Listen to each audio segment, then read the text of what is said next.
Well, the question is, should I only be moving the front tip of the index finger during tashahhud,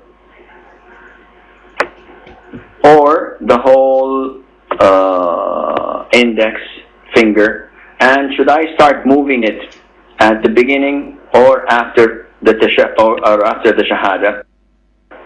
Now, to answer such a question, we have to know what exactly was the Prophet ﷺ doing when he prayed. I didn't see him.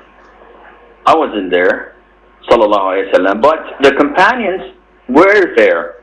And there are two hadiths. One by Wa'il ibn Hujr, may Allah be pleased with him, where he says that the Prophet ﷺ, whenever he sat down for tashahhud, he used to point out his index finger and he used to move it, praying with it or supplicating with it. The second hadith of Abdullah ibn Zubayr ibn al-Awwam, may Allah be pleased with him and with his father, said the same hadith, but he said without moving it. And scholars have different opinions regarding these two hadiths. The first hadith is more authentic, and it has an extra bit of information, and that is why scholars take that and refer to the hadith of Abdullah ibn Zubayr to be a lesser in power and authenticity. It is like if two people come to you and you're the judge. One says, I saw Ahmed steal the wallet from the drawer. And the other one says, I did not see Ahmed steal the wallet.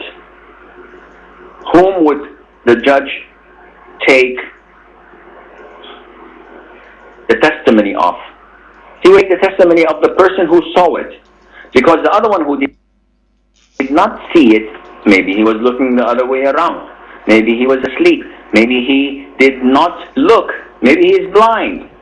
But the one who puts an affirmative statement and he testifies to see something has more information than the other one. And that is why they took the hadith of Wa'il ibn Hujr, may Allah be pleased with him, and approving that the Prophet ﷺ used to do this. It doesn't say that he used to move his finger after the tashahhud or after the shahada. It stated that whenever he sat down, he pointed out his index finger and he moved it.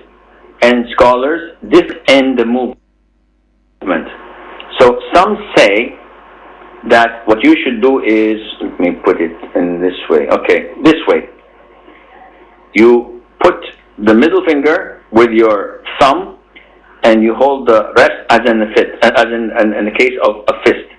And you point your index finger like this and you point it, moving it. Some say you move it up and down. And Sheikh ibn Uthaymeen, may Allah have mercy on his soul, used to say that you move it up when you mention the name of Allah, because this is part of supplicating. So when you say التحيات لله والصلوات والطيبات السلام عليك or على النبي ورحمة الله وبركاته السلام علينا وعلى عباد الله الصالحين أشهد أن لا إله إلا الله وأشهد أن to the end of the tashahhud, and also tahiyyat. But this has no proof to support it. Sheikh al-Albani, may Allah have mercy in his soul, says that any Arab reading this hadith would simply point his index finger and he would move it like this in its place. As Imam Ahmad was asked, do you move it? And he said, yes, a lot. So you just point it like this, and you move it. And you don't move it up and down, you just curve it and move it like so, in its place, shaking it, as you are shaking it or as you are shivering. This, what appears to be the most closest description of moving your index finger from the minute you sit down until you end up until you finish up your prayer, or until if you're praying more than 2 rak'ahs, and Allah Azza wa Jalla knows best.